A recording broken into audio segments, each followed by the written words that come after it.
नमस्कार, मैं हूं आपके साथ वर्षा शर्मा और रुक करेंगे उत्तर प्रदेश की खबरों की ओर। भारत के शुभांशु शुक्ला ने इतिहास रचा है, जहां शुभांशु शुक्ला ने अंतरिक्ष में इतिहास रचा। इसके साथ ही ड्रैगन अंतरिक्ष स्टेशन पर पहुंचा और इसके साथ ही बता दें कि शुभांशु शुक्ला 28 घंटे सफर कर ISS पहुंचे। अंतर्राष्ट्रीय अंतरिक्ष स्टेशन पर 14 दिन रहेंगे शुभांशु। भारत के अंतरिक्ष मिशन में नई कामयाबी हासिल होने जा रही है। इस वक्त की बड़ी खबर है, जहां भारत के शुभांशु शुक्ला ने इतिहास रचा है, सभी के लिए गर्व का पल है। और इसके साथ ही बता दें कि ड्रैगन कैप्सूल अंतरिक्ष स्टेशन पर पहुंचा, जहां शुभांशु शुक्ला 28 घंटे सफर कर ISS पहुंचेंगे, अंतर्राष्ट्रीय अंतरिक्ष। और इसके साथ ही इस वक्त की बड़ी खबर है, जहां बता दें कि भारत के शुभांशु शुक्ला ने इतिहास रचा है। और इसके साथ ही शुभांशु शुक्ला ने बता दें कि भारत के शुभांशु शुक्ला ने इतिहास रचा और सभी के लिए बता दें कि गर्व भरा और इसके साथ ही पल है, जहां बता दें कि शुभांशु शुक्ला ने अंतरिक्ष में इतिहास रचा है। और शुभांशु शुक्ला 28 घंटे बाद बता दें कि ISS पहुंचेंगे। इस वक्त की बड़ी खबर है, जहां बता दें कि भारत के शुभांशु शुक्ला ने इतिहास रचा है और सभी के लिए बता दें कि गर्व का पल है, जहां और इसके साथ ही बता दें कि शुभांशु शुक्ला ने इतिहास रचा है।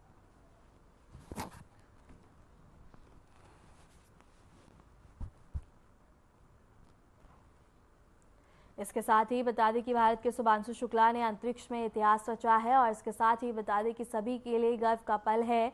और इसके साथ ही शुभांशु शुक्ला के माता पिता भी भावुक होते हुए नजर आए। इस वक्त की बड़ी खबर है, जहां बता दें कि शुभांशु शुक्ला ने अंतरिक्ष में इतिहास रचा है और इसके साथ ही बता दें कि सभी के लिए एक गर्व का माहौल और पल है। और इस वक्त की बड़ी खबर है, जहां भारत के शुभांशु शुक्ला ने इतिहास रचा है, उनके माता पिता भी। और इसके साथ ही बता दें कि माता पिता काफी ज्यादा भावुक होते हुए नजर आ रहे हैं। इस वक्त की बड़ी खबर है, आप देख सकते हैं टीवी स्क्रीन पे। और इसके साथ ही बता दें कि दो तस्वीर हम आपको दिखा रहे हैं, जहां बता दें कि 28 घंटे बाद शुभांशु शुक्ला ISS पहुंचेंगे। और दूसरी तस्वीर में आप देख सकते हैं उनके माता पिता किस तरह से उल्लास में नजर आ रहे हैं, दोनों के चेहरे पे हंसी है। और इसके साथ ही बता दें कि गर्व उनकी आंखों में नजर आ रहा है। इस वक्त की बड़ी खबर है, जहां बता दें कि ड्रैगन कैप्सूल अंतरिक्ष स्टेशन पर पहुंचे शुभांशु शुक्ला और इसके साथ ही 28 घंटे बाद ISS पहुंचेंगे।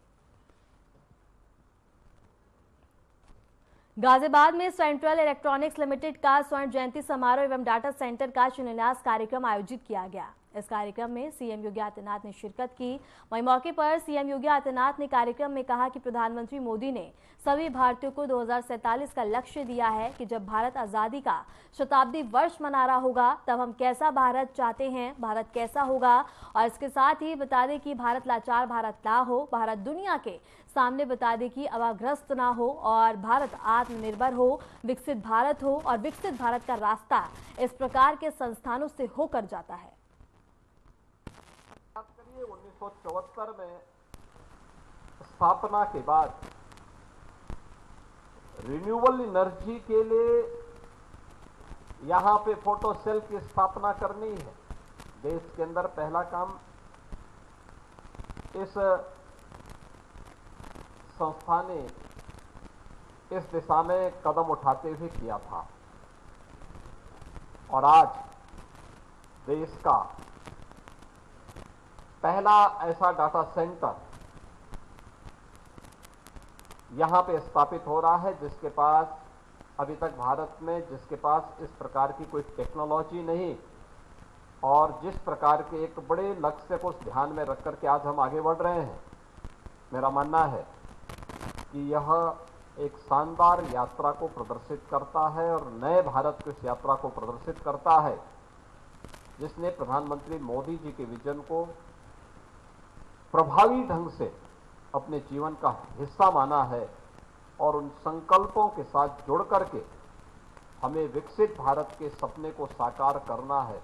यह आज CL के जज्बे में स्पष्ट दिखाई दे रहा है। देश के अंदर डबल इंजन की सरकार ने जो कार्य प्रारंभ किया, आज उसका परिणाम आया है कि हम उत्तर प्रदेश के अंदर 6 करोड़ लोगों को गरीबी रेखा से उभारने में हमें मदद मिली। उत्तर प्रदेश की अर्थव्यवस्था को 2.5 गुना से अधिक बढ़ाने में हमें मदद मिली।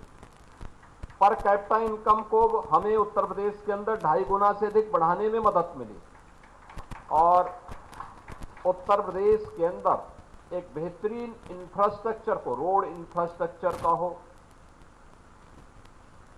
रेलवे का हो, मेट्रो का हो, वाटरवे का हो, इसको देने में भी हमें सफलता प्राप्त हुई। जो मिसाइल कार्यक्रम के रेंडाम्स हैं, उनके जो संवेदनशील रडार की सुरक्षा और उनकी स्पीड को नियंत्रित करने के लिए जो भी सिस्टम है, वह चाहे जो आपको माइक्रोवेव फेराइड्स ब्रह्मोस मिसाइल का रडार, इलेक्ट्रॉनिक वारफेयर और नेवल स्टील्थ प्रणाली का प्रयोग, ये जो हम करते हैं, सीएल जैसे संस्थान ही उसमें ब्रह्मोस मिसाइल के लिए वहां पर उपलब्ध करवा रहे हैं। और अभी हाल ही में ऑपरेशन सिंदूर के दौरान आकाश मिसाइल और ब्रह्मोस मिसाइल का सफलतापूर्वक परीक्षण पाकिस्तान पर करके हम लोगों ने देखा भी है।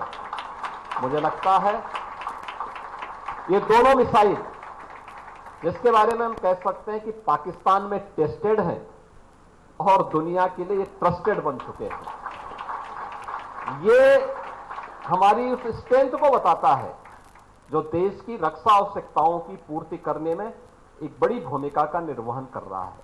पिछले 8 वर्ष में हम लोगों ने अपनी स्कूली शिक्षा में, हमारी बेसिक शिक्षा के एजुकेशन में पढ़ने वाले बच्चों की संख्या है वर्तमान में लगभग यानी जो सरकारी संस्थान है अकेले उनमें 1,91,00,000 बच्चे पढ़ते हैं। आज से 8 वर्ष पहले सभी लगभग जर्जर स्थिति में थे। हमने ऑपरेशन कायाकल्प तो वहां पे चलाया था और मैं धन्यवाद दूंगा सीएल को कि इन्होंने स्मार्ट क्लासरूम के साथ हमें जोड़ने में, मदद करने में बहुत सारी जगह मदद की है। आज इनके जो स्मार्ट क्लास से जुड़े हुए जो बोर्ड वहां पर हम लोगों को देखने को मिलते हैं, उसमें यानी वह अनब्रेकेबल भी, और उसके ऑपरेशन में हम लोग जब जाते हैं किसी विद्यालय का निरीक्षण करने के लिए, मैं वहां देखता हूं, मैं अक्सर उन बच्चों से पूछता हूं कि भाई इसका ऑपरेशन कर पाओगे? बहुत आसानी के साथ वे जाकर के उसका ऑपरेशनल कर लेते हैं।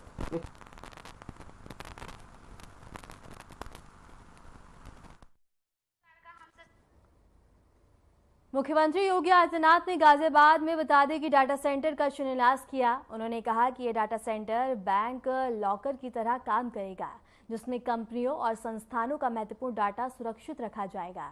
सीएम योगी ने गाजियाबाद को डिजिटल सुरक्षा के मॉडल के रूप में प्रस्तुत करते हुए कहा कि यह परियोजना उत्तर प्रदेश को आईटी और टेक्नोलॉजी के क्षेत्र में नई पहचान दिलाएगी। उन्होंने भरोसा दिलाया कि प्रदेश अब केवल उत्पादन और निवेश में नहीं, बल्कि डिजिटल संरचना में भी देश भर में अग्रणी बन रहा है। शुभकामनाएं देता हूं। और ये कैलाश मानसरोवर भवन हमने उन्हीं की सुविधा के लिए यहां पे स्थापित भी किया था और मुझे अच्छा लगा कि आज 200 से अधिक श्रद्धालुजन इस भवन में आकर के इस यात्रा का हिस्सा बनने जा रहे हैं। मित्रों, मैं आज प्रातःकालीन सत्र में गाजियाबाद आया, सेंट्रल इलेक्ट्रॉनिक्स लिमिटेड के स्वर्ण जयंती कार्यक्रम का हिस्सा बना।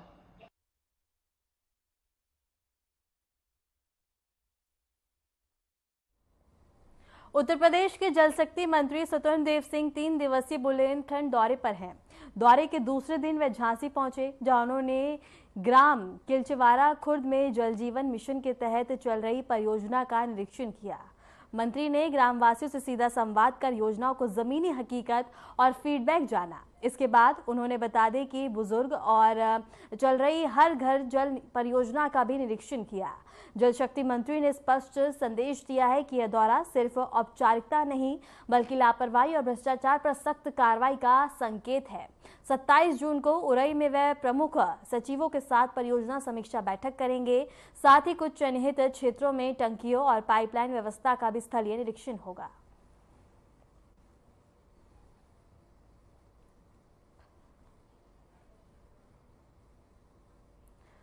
इस वक्त की बड़ी खबर है, जहां बता दें कि शिवराज सिंह चौहान का वाराणसी का दौरा है। 27 जून को वाराणसी पहुंचेंगे केंद्रीय मंत्री और इसके साथ ही चौकाघाट सांस्कृतिक संकुलन में करेंगे संबोधन। आपातकाल के कार्य कानून गोष्ठी में होंगे मुख्य वक्ता। कार्यक्रम में जुटेंगे बड़ी संख्या में कार्यकर्ता। राजनीतिक दृष्टि से अहम मानी जा रही है गोष्ठी। इस वक्त की बड़ी खबर है, जहां बता दें कि 27 जून को शिवराज सिंह चौहान का वाराणसी का दौरा है और इसके साथ ही बता दें कि तमाम तैयारियां की जा रही हैं। दौरे को लेकर सुरक्षा के इंतजाम किए जा रहे हैं। इसके साथ ही शिवराज सिंह चौहान का वाराणसी का दौरा है। 27 जून को वाराणसी पहुंचेंगे केंद्रीय मंत्री। चौकाघाट सांस्कृतिक संकुलन में करेंगे जनता को संबोधन और राजनीतिक दृष्टि से अहम मानी जा रही है गोष्ठी। इस वक्त की बड़ी खबर है। आज सोया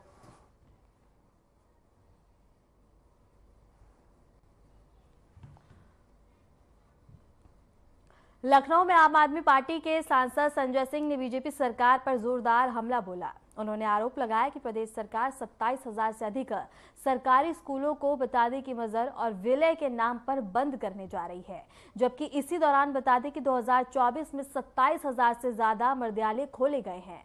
आप सांसद ने सरकार पर मंदिर, मस्जिद और स्कूलों पर बुलडोजर चलाने का भी आरोप लगाया और कहा कि शिक्षा का अधिकार कुचला जा रहा है। उत्तर प्रदेश में सरकारी स्कूलों की शिक्षा छोड़ी है और आप क्या कर रहे हैं? आप विद्यालय पे बुलडोजर चला रहे हैं। आप विद्यालय के ऊपर बुलडोजर चला रहे हैं। यह सीतापुर की खबर है। घर पे बुलडोजर चला बीजेपी के राज में, मकानों पे बुलडोजर चला, दुकानों पे बुलडोजर चला, मंदिरों पे बुलडोजर चला, मस्जिदों पे बुलडोजर चला और अब विद्यालय के ऊपर बुलडोजर चल रहा है। यह सीतापुर की खबर है। आप कल्पना कीजिए, जिस स्कूल के अंदर बच्चे पढ़ते हैं उसके ऊपर आप बुलडोजर चला रहे हैं। शर्म नहीं आती आपको? यह हाल देखिए उत्तर प्रदेश का।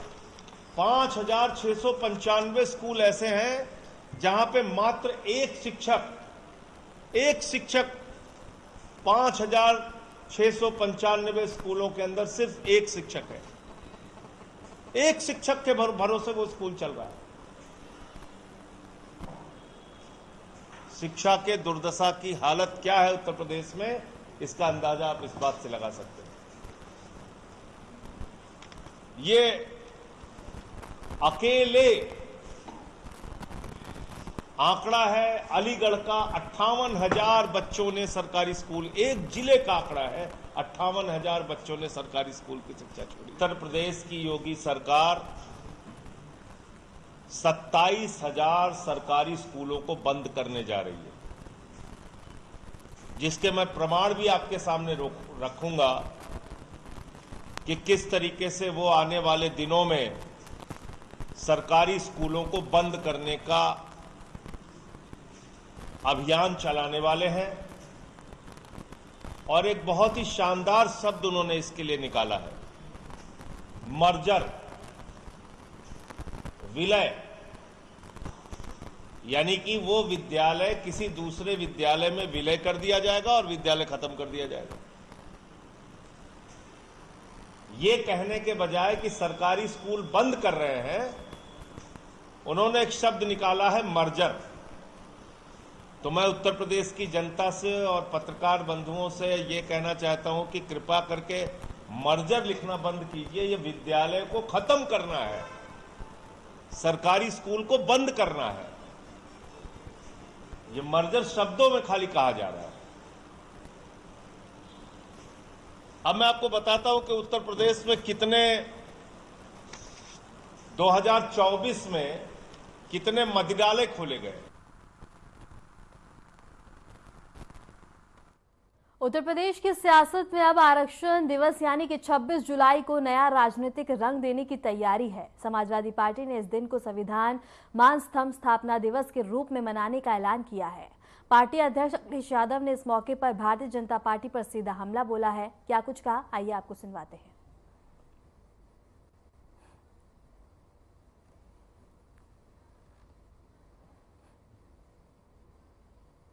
देवरिया के समाजवादी पार्टी के सांसद रमाशंकर विद्यार्थी ने पूर्व विधानसभा अध्यक्ष माता प्रसाद पांडे के साथ हुई घटना को निंदनीय बताया। उन्होंने कहा कि प्रदेश में जंगल राज कायम है और पीड़ितों से मिलने तक नहीं दिया जा रहा है, जो लोकतंत्र के लिए बेहद ही दुर्भाग्यपूर्ण है। विद्यार्थी ने आरोप लगाया कि उत्तर प्रदेश सरकार विपक्ष की आवाज दबाने का काम कर रही है और जिस तरह से वरिष्ठ नेता माता प्रसाद पांडे को अपमानित किया गया, वह न केवल सपा कार्यकर्ताओं के लिए बल्कि पूरे लोकतंत्र के लिए चिंता का विषय है।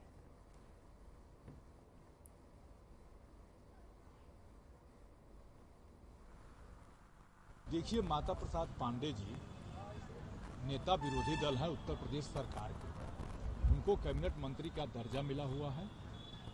कहीं कोई घटना होती है, जन समस्याओं को जानने के लिए यह सरकार अपने नेता विरोधी दल को मौके पर नहीं पहुंचा पा रही है। पुलिस खड़ी थी और लोग उनके गाड़ियों का शीशा तोड़ दिए, तो यह तो जंगल राज कायम हो गया। तो सुप्रीम कोर्ट ने जो जंगल राज की उपाधि जो उत्तर प्रदेश सरकार को दी, ये सत्य साबित हुआ कि नेता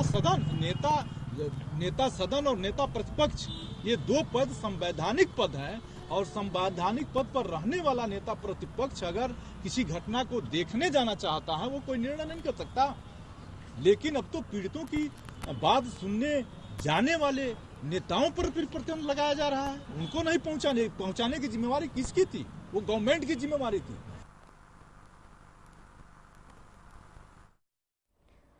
रुक करेंगे बड़ी खबर की ओर। आतंकी साजिश मामले में एनआईए की बड़ी कार्रवाई देखने को मिली है। यूपी, पंजाब, हरियाणा में एक साथ एनआईए की छापेमारी हुई है। 18 ठिकानों पर रेड, खुफिया नेटवर्क में हड़कंप मच गया है। उत्तर प्रदेश में 2, पंजाब में 9, हरियाणा में 7 जगह पर रेड मारी गई। जासूसों को गिरफ्तारी और नेटवर्क तोड़ने की कार्रवाई और इसके साथ ही जासूसों को फंडिंग और पनाह देने वालों की तलाश जारी है। एनआईए की छापेमारी अब भी जारी है। कई अहम सुराग मिले हैं। इस वक्त की बड़ी खबर है, जहां बता दें कि एनआईए ने बड़ी छापेमारी और इसके साथ ही बता दें कि छापेमारी के बाद से हड़कंप मचा हुआ है और 18 ठिकानों पर छापेमारी। उत्तर प्रदेश में 2, पंजाब में 9, हरियाणा में 7। इस वक्त की बड़ी खबर है, जहां बता दें कि एनआईए ने छापेमारी की है और इसके साथ ही बता दें कि कई जगहों पर छापेमारी की गई और इसके साथ ही 18 ठिकानों पर यह छापेमारी की गई है। आतंकी साजिश मामले में एनआईए की कार्रवाई लगातार जारी है, जहां बता दें कि एनआईए ने आज बता दें 18 ठिकानों पर छापेमारी की है और इसके साथ ही बता दें कि यूपी, हरियाणा, पंजाब और इसके साथ ही बता दें कि एनआईए की छापेमारी देखने को मिली है।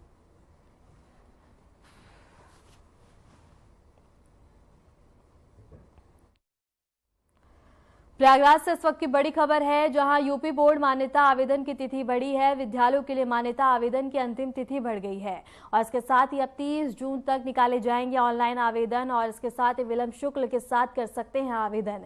जानकारी यूपी बोर्ड सचिव भगवती सिंह ने दी है। समय पर आवेदन की अपील और अंतिम मौका है। इस वक्त की बड़ी खबर है, जहां 30 जून तक के लिए जाएंगे ऑनलाइन आवेदन और इसके साथ ही बता दें कि इस वक्त की बड़ी खबर है, जहां बता दें कि प्रयागराज से ये बड़ी खबर है और इसके साथ ही ऑनलाइन आवेदन और यूपी बोर्ड मान्यता आवेदन की तिथि बढ़ गई है और विद्यालयों के लिए मान्यता आवेदन की अंतिम तिथि बढ़ा दी गई है और अब 30 जून तक के लिए और इसके साथ ही बता दें कि समय पर आवेदन की अपील और यह अंतिम मौका है। इस वक्त की बड़ी खबर प्रयागराज से है, जहां यूपी बोर्ड मान्यता आवेदन की तिथि को बढ़ा दिया गया है और इसके साथ ही विलंब शुल्क के साथ कर सकते हैं आवेदन और इसके साथ ही ऑनलाइन माध्यम से भी आवेदन कर सकते हैं। सीतापुर जेल में बंद समाजवादी पार्टी के वरिष्ठ नेता आजम खान से आज उनके परिवार ने मुलाकात की। पत्नी और बेटे अब्दुल्ला आजम ने जेल पहुंचकर आजम खान से उनका हालचाल जाना और परिवार से जुड़ी जानकारी साझा की। जेल प्रशासन के मुताबिक बता दें कि मुलाकात नियमानुसार और शांतिपूर्ण तरीके से संपन्न हुई। मुलाकात के दौरान परिवार भावुक नजर आया, लेकिन आजम खान ने संयम और हौसले से बातचीत की। इस मुलाकात को राजनीतिक दृष्टि से भी अहम माना जा रहा है, क्योंकि लंबे समय से आजम खान स्वास्थ्य और कानूनी मामलों को लेकर चर्चा में है। स्वास्थ्य तो ठीक है, मैं बता तो रही हूँ। जमानत को लेकर क्या है बात, कब तक कुछ आगे? देखिए, वो जमानत की प्रक्रिया चल रही है। और क्या बताया आजम जी ने, जेल में क्या सुविधाएं मिल रही हैं कि नहीं मिल रही हैं, कि तबीयत कैसे खराब हुई? ज्यादा बेहतर जान सकते हैं क्या सुविधाएं मिल रही है। तबीयत कैसे खराब हुई? क्या कैसे नहीं खराब हुई, बस इतनी ज्यादा गर्मी, एक कोठरी में रह रहे हैं जी। पंखा उनका भी नहीं लगा, कूलर भी नहीं लगाया क्या? अब ये सब तो मुझे नहीं पता। आप क्या ले गई थी ना, तो इसलिए कुछ इस तरह का बता थोड़ा सा खाने पीने का। खाने पीने का ऐसा कुछ नहीं। अब आप लोग लगातार यहाँ मिलने आ रहे हैं, समाजवादी पार्टी का कोई भी नेता आजम जी से मिलने नहीं आ रहा। एक समय ऐसा था कि लोग आजम जी से लगातार मिलते थे, टिकट की पैरवी करते थे, क्या कहेंगी? उनको दे देंगे, करना चाहती है समाजवादी वाले, इसको भी जाना। इटावा से इस वक्त की बड़ी खबर सामने आ रही है, जहां जातीय तनाव ने उग्र रूप ले लिया है। प्रदर्शनकारियों ने पुलिस पर जमकर पथराव किया, जिससे इलाके में अफरा तफरी मच गई। घटना के दौरान कई पुलिस वाहन क्षतिग्रस्त हो गए और इसके साथ ही प्रदर्शनकारियों ने आगरा कानपुर नेशनल हाईवे को पूरी तरह से जाम कर दिया। स्थिति को नियंत्रण में करने के लिए मौके पर भारी पुलिस बल तैनात किया गया। जिला प्रशासन और पुलिस महकमे में हाई अलर्ट मोड पर है और फिलहाल दोनों पक्षों को शांत कराने की कोशिश की जा रही है और कानून व्यवस्था को बहाल करने के लिए सख्त कदम उठाए जा रहे हैं।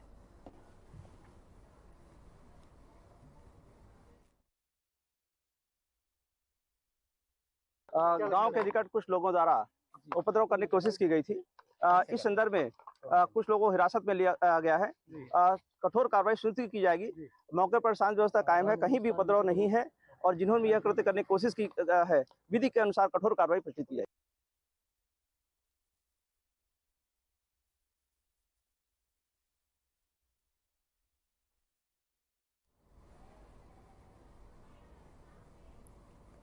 फिलहाल के लिए खबरों में इतना ही और ऐसे देश और दुनिया की तमाम खबरों को जानने के लिए बने रहें हमारे साथ।